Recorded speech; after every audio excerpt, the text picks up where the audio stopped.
السلام عليكم ورحمة الله وبركاته. عندي أخبار حصرية تخص الرياضة المصرية، بس قبل ما أقول لك أي حاجة صلي على حبيبك سيدنا محمد عليه أفضل الصلاة والسلام. ولو أنت مش متابعنا تابعنا عشان ما يفوتكش كتير. اللايك مع الفيديو مش هيخسرك أي حاجة، بس بيفرق معانا كتير. دعمكم لينا هو اللي بيخلينا نستمر. بسم الله الرحمن الرحيم. امبارح قبل أي حد بفضل الله قلت لك تفاصيل عودة الكابتن سيد عبد الحفيظ للنادي الأهلي، والنهارده الصورة دي التقطت للكابتن سيد عبد الحفيظ من داخل النادي الأهلي. كل الدعم الكابتن سيد عبد الحفيظ مع النادي الاهلي. ده بالاضافه لخبر حصري مش هتسمعه غير عند العبد لله، وبعد كده هتسمع ناس كتير قوي بتقوله. التبديل الاول في قائمه الكابتن محمود الخطيب، خروج حسام غالي ودخول الكابتن سيد عبد الحفيظ. وما تسالنيش ليه وازاي، لان كلنا عارفين ليه. قصه ان زيزو طلب التاهيل للخارج دي ليس لها اي اساس من الصحه، عشان في اخبار انتشرت ان زيزو كان طلب اذن من النادي الاهلي انه عايز يعمل تاهيل في قطر، والكلام ده غير صحيح تماما. خد لك خبر حلو بقى.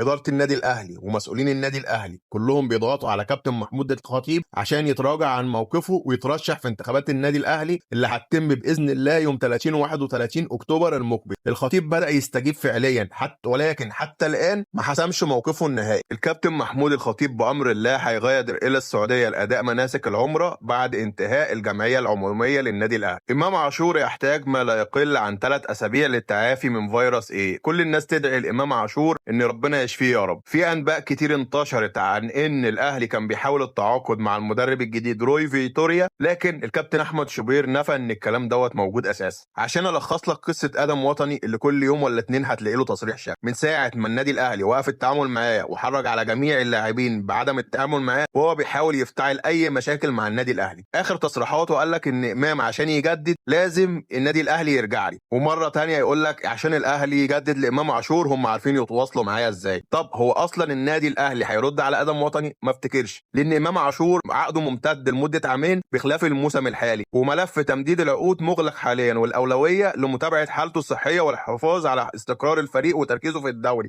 فقصه ان انت تطلع بتجديد عقد امام عاشور دلوقتي وتعمل البلبله دي كلها مش شايف منها اي داعي غير ان انت بتحاول تفتعل مشاكل مع النادي الاهلي. النادي الاهلي كان واقف التعامل مع ادم وطني لانه كان سبب رئيسي في رحيل اسامه ابو علي عن النادي الاهلي. ده كمان اتقال ان هو كان سبب في رحيل محمد عبد المنعم عن النادي الاهلي. هل امام عاشور غبي لدرجه انه ممكن يقع في غلطه زي دي وهو شاف اتعمل ايه مع اسامه ابو علي بجلاله قدره لما اتقال له اركن بقى ولما يجي لك عقد نبقى نبيعك ونشوف هنعمل معاك ايه؟ ما اعتقدش. لكن على كل حال كل التمنيات لامام عاشور بالشفاء العاجل. بعد انتشار خبر ان حمزه علاء مضى مع بيراميدز، النادي الاهلي اتدخل وقدر يجدد له 3 مواسم ونص. ما تنساش تعمل لايك على الفيديو لان دعمكم لينا هو اللي بيخلينا نستمر، وصلي على النبي.